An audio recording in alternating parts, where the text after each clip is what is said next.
로마노프 황실의 비밀 연인. 마지막 황제 니콜라이 2세와 숨겨진 발레리나의 사랑. 제1막 무대 위의 별 마틸다. 때는 1890년 러시아 상트페테르부르크의 겨울. 도시 전체가 눈으로 뒤덮인 그 계절에도 마린스키 극장만큼은 매일 밤 황금빛 불빛으로 찬란하게 빛났습니다.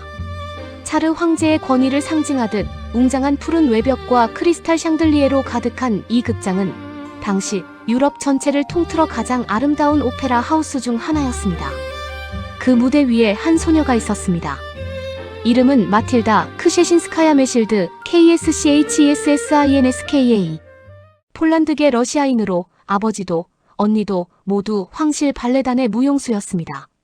말하자면 그녀는 태어날 때부터 무대의 공기를 마시며 자란 아이였지요. 하지만 단순히 무용수 집안에서 태어났다고 해서 누구나 그녀처럼 될 수는 없었습니다. 마틸다는 달랐습니다. 18살의 그녀가 무대에 서면 관객들은 숨을 멈췄습니다.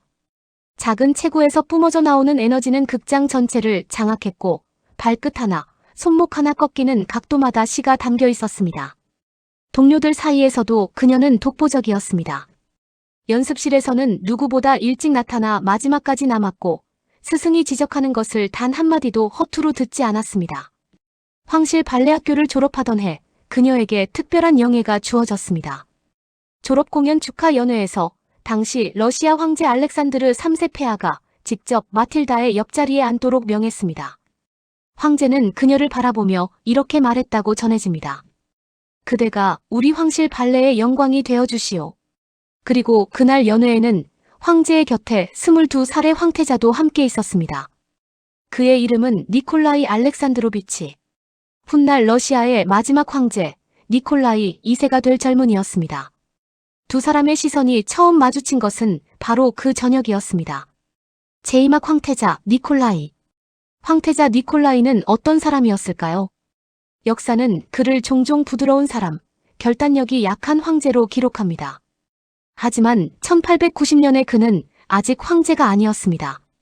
그저 거대한 제국의 무게를 짊어질 준비를 하며 아버지의 그늘 아래서 살아가는 22살의 청년이었습니다. 그는 조용하고 내성적이었습니다. 거대한 궁전의 화려한 연회보다 승마를 즐겼고 고요한 아침 숲속 산책을 좋아했습니다. 그림 그리기와 일기 쓰기를 즐겼고 음악을 사랑했습니다. 황태자라는 지위가 주는 고독감은 그를 항상 어딘가 쓸쓸해 보이게 했습니다. 아버지 알렉산드르 3세는 강인하고 카리스마 넘치는 황제였습니다. 키가 무려 190cm을 넘었고 맨손으로 철봉을 구부렸다는 일화가 있을 정도로 강건했습니다. 그 아버지 곁에서 니콜라이는 늘 작아 보였습니다. 황태자라는 이름표가 오히려 그를 올가매는 듯했지요. 황실의 관례에 따라 니콜라이에게는 이미 결혼 후보자가 있었습니다. 독일 헤센 공국의 공주 알릭스 앨릭스. 두 사람은 어린 시절에 잠깐 만난 적이 있었고 니콜라이는 그녀를 마음에 두고 있었습니다. 하지만 황제와 황후는 달가워하지 않았습니다. 독일 공주를 며느리로 맞이하는 것에 소극적이었고 더 유력한 왕가와의 혼담을 원했습니다. 황태자는 그 모든 것 앞에서 아무 말도 하지 못했습니다. 그런 그가 마린스키 극장의 연회에서 무대 위의 빛처럼 빛나는 마틸다를 만났습니다. 그날 밤 황태자는 일기에 이렇게 썼습니다. 오늘 연회에서 크셰신스카야 양과 이야기를 나눴다. 그녀는 매우 활발하고 매력적이다.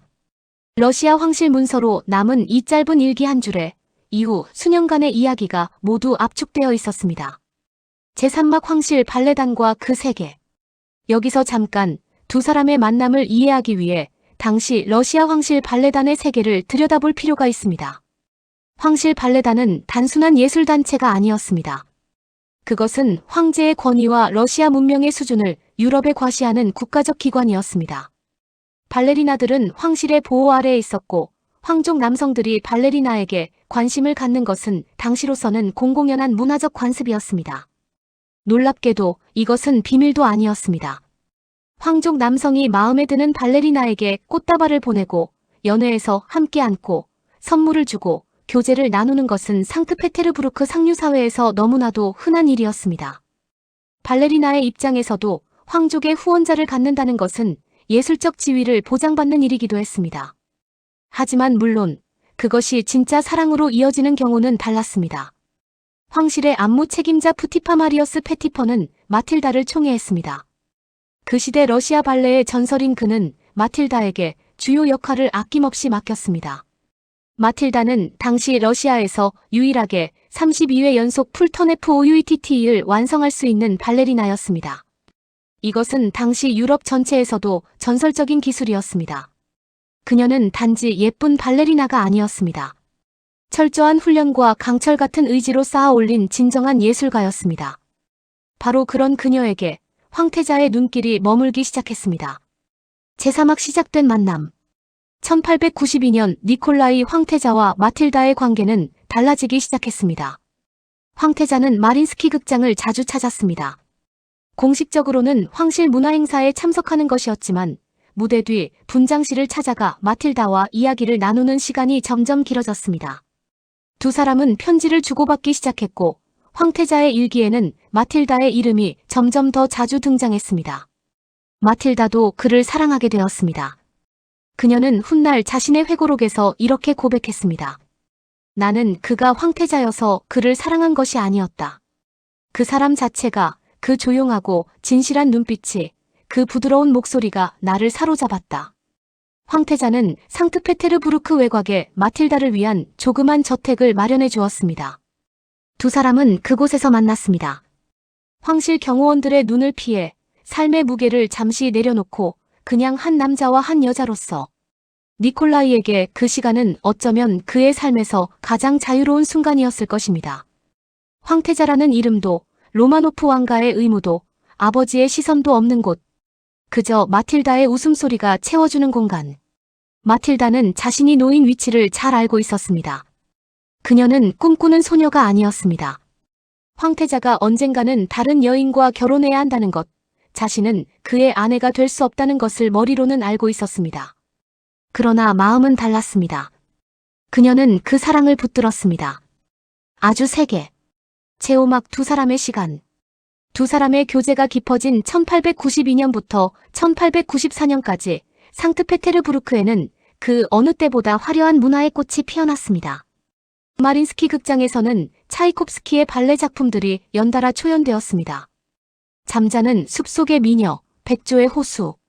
마틸다는 그 작품들의 중심에 서 있었습니다. 무대 위에서 그녀는 완벽했습니다. 그리고 매번 공연이 끝난 뒤 황태자가 꽃을 가지고 분장실을 찾아왔을 때 그녀는 누구보다 행복한 여자였습니다. 황태자의 일기는 이 시기에 유난히 따뜻합니다. 오늘도 마틸다의 공연을 보았다. 그녀는 무대 위에서 날고 있었다. 공연이 끝난 뒤 그녀와 오래 이야기했다. 그녀는 나를 웃게 만든다. 두 사람은 함께 트로이카 러시아 전통 삼두마차를 타고 눈 덮인 들판을 달렸습니다. 황태자는 피아노를 치고 마틸다는 그 선율에 맞추어 혼자 조용히 춤을 추기도 했다고 전해집니다. 마틸다는 황태자에게 폴란드어 노래를 가르쳐 주었고 황태자는 그녀에게 승마를 가르쳐 주었습니다. 외부 세계와 차단된 그 작은 저택 안에서 두 사람은 잠시 그냥 사람이었습니다. 하지만 역사는 기다려주지 않았습니다. 1893년 황태자의 부모는 알릭스 공주와의 혼담을 다시 꺼내들었습니다. 독일에서 온 공주와 황태자의 혼인은 이제 피할 수 없는 방향으로 흘러가고 있었습니다. 황실 내부에서는 이미 혼인 준비가 시작되고 있다는 소문이 돌았습니다. 마틸다는 그 소문을 들었습니다. 그녀는 황태자에게 아무 말도 하지 않았습니다. 다만 연습실에서 더 오래, 더 격렬하게 춤을 추었을 뿐입니다. 제6막 이별의 편지. 1894년 봄, 니콜라이 황태자는 마틸다에게 편지를 보냈습니다. 편지의 내용이 역사에 공식적으로 남지는 않았습니다. 하지만 훗날 마틸다가 회고록에 담은 내용을 통해 그 결별의 무게를 짐작할 수 있습니다. 황태자는 헤센의 알릭스 공주와 약혼하게 되었습니다. 그것이 전부였습니다. 마틸다는 그 편지를 받고 오래 혼자 있었다고 합니다. 그녀는 울지 않았다고 했습니다. 아니, 정확히는 울 수 없었다고 했습니다. 너무 커다란 슬픔은 눈물로도 표현되지 않는 법이니까요. 그녀는 창밖에 상트페테르부르크를 바라보았습니다. 여전히 네바 강은 흐르고 있었고 마린스키 극장은 저녁 불빛을 밝히고 있었습니다. 그녀는 그날 밤 무대에 섰습니다. 동료들은 훗날 그 공연이 마틸다가 한 최고의 공연 중 하나였다고 기억했습니다. 슬픔이 그녀의 발을 더 높이 들어 올렸고 아픔이 그녀의 표현을 더 깊게 만들었습니다. 무대 위에서 그녀는 완벽했습니다. 그것이 마틸다 크셰신스카야라는 예술가였습니다. 한편 황태자는 그해 4월 독일 코부르크에서 알릭스 공주에게 정식으로 청혼했습니다. 알릭스는 처음에는 거절했습니다. 러시아 정교회로의 개종을 원하지 않았기 때문입니다. 하지만 결국 받아들였고 두 사람은 같은 해 11월 황제 알렉산드르 3세의 임종을 지킨 직후에 서둘러 혼례를 올렸습니다. 러시아의 마지막 황제 니콜라이 2세가 탄생하는 순간이었습니다. 제7막 혼자 남은 마틸다. 니콜라이가 황제가 되고 알렉산드라 황후와 함께 왕좌에 오른 뒤에도 마틸다의 삶은 계속되었습니다. 그녀는 무너지지 않았습니다. 오히려 그 반대였습니다. 이별 이후 마틸다는 더욱 맹렬하게 예술에 매달렸습니다. 마린스키 극장에서 그녀의 위치는 더욱 높아졌고 프리마 발레리나 아솔루타 프리머 벨러리너 ASSOLUTA, 즉 절대적인 수석 발레리나라는 칭호는 러시아 역사 전체에서 2명에게만 주어진 최고의 영예였는데 마틸다가 그중 한 명이었습니다. 그녀의 기술은 전설이 되었습니다.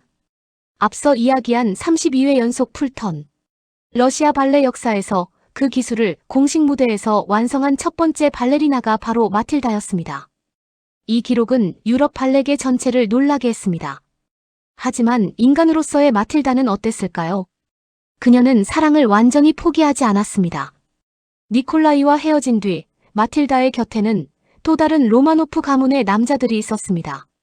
황태자의 사촌이자 황실 귀족 대공 세르게이 미하일로비치 서게이 MIKHAILOVICH가 그녀를 오랫동안 사랑했고 그는 수십 년간 그녀의 가장 든든한 지지자가 되었습니다. 그리고 또 한 명. 대공 안드레이 블라디미로비치 앤드레이 VLADIMIROVICH. 마틸다는 그와 사이에서 아들을 낳았습니다. 아들의 이름은 블라디미르. 훗날 대공의 성을 물려받아 안드레이라는 이름으로 불리게 될 아이였습니다. 마틸다의 삶은 이처럼 복잡하고 화려하고 아프고 강인했습니다. 상트페테르부르크의 귀족 사회에서 그녀는 전설 그 자체였습니다. 화려한 저택에서 연회를 열었고 당대 최고의 예술가들과 교류했으며 어떤 황실 귀족 부인 못지않은 영향력을 지녔습니다. 그러나 겨울밤 혼자 창가에 앉을 때 그녀가 무슨 생각을 했는지는 아무도 알 수 없었습니다. 제8막 황실의 몰락. 세월은 흘렀습니다. 니콜라이 2세는 황제가 되었지만 역사는 그에게 가혹했습니다. 러일 전쟁의 패배, 1905년 혁명, 그리고 아들 알렉세이 황태자의 혈우병. 황후 알렉산드라는 아들의 병을 낫게 해준다는 요승 라스푸틴에게 의존하게 되었고 이는 황실의 신뢰를 무너뜨렸습니다. 그리고 제1차 세계대전. 러시아는 깊은 전쟁의 수렁에 빠져들었습니다. 수백만 명이 죽었고 굶주린 민중은 거리로 나섰습니다. 1917년 2월 혁명이 일어났습니다.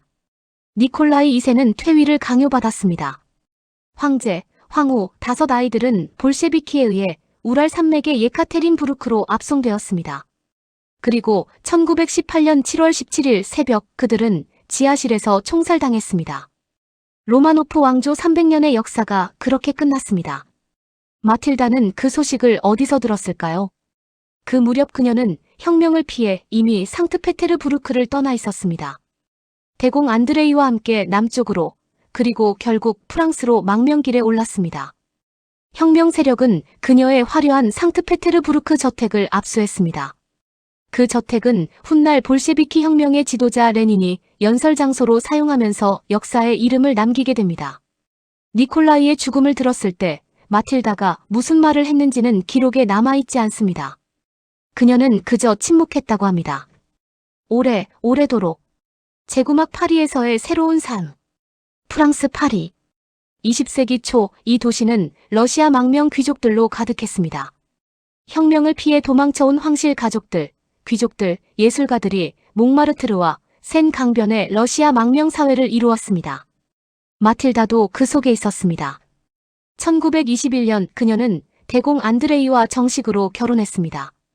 로마노프 가문의 망명 일족이 모나코에서 올린 결혼식이었습니다. 황실 발레단의 전설적인 무용수와 로마노프 왕가의 황족. 이 결혼은 쓸쓸한 망명지에서 이루어진 조용하고도 감동적인 예식이었습니다. 파리에서 마틸다는 발레 학원을 열었습니다. 놀라운 일이었습니다. 모든 것을 잃은 망명자의 신세였지만 그녀는 다시 일어섰습니다. 발레 선생님으로서의 그녀는 무용수로서 못지않게 훌륭했습니다. 수많은 제자들이 그녀의 문화에서 세계적인 무용수로 성장했습니다. 특히 영국의 전설적인 발레리나 마고, 폰테인 마고, FONTEYN의 선생님도 마틸다의 학교 출신이었습니다. 예술은 빼앗길 수 없었습니다. 혁명도 망명도 나이도 마틸다에게서 발레를 빼앗아갈 수 없었습니다. 그녀는 70세가 넘어서도 강습을 이어갔습니다.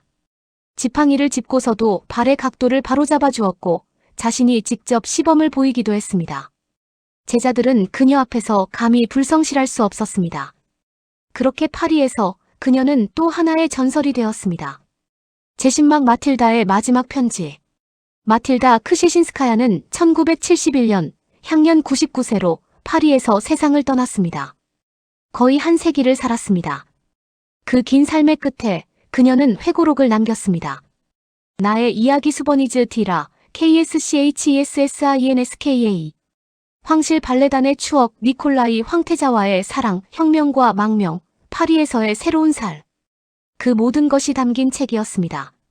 그 책에서 그녀는 니콜라이에 대해 이렇게 썼습니다. 그는 나에게 진정한 사랑이 어떤 것인지를 가르쳐 주었습니다. 그것은 빼앗길 수 없는 것이었습니다. 혁명도 세월도 죽음도. 그리고 이런 말도 남겼습니다. 나는 내 삶을 후회하지 않습니다. 무대 위에서 날 수 있었고 진심으로 사랑할 수 있었으며 살아서 그 모든 것을 기억할 수 있었습니다. 그것으로 충분합니다. 99년의 삶. 러시아 황실의 화려함도 혁명의 공포도 망명자의 서름도 다시 세운 삶의 무게도 모두 견뎌낸 삶이었습니다. 그녀가 떠나기 한 해 전인 1970년 마틸다는 마지막으로 파리의 발레 공연을 관람했다고 합니다. 무대 위에서 젊은 무용수들이 날고 있었습니다. 그녀는 오래도록 무대를 바라보았습니다. 그 눈빛이 무엇을 보고 있었는지 옆에 있던 사람들은 감히 묻지 못했습니다. 어쩌면 그녀는 보고 있었을 것입니다. 눈 내리는 상트페테르부르크의 마린스키 극장을, 샹들리에 불빛 아래 꽃다발을 들고 기다리던 조용한 눈빛의 청년을, 그리고 그 모든 것이 존재했던 사라진 세계를.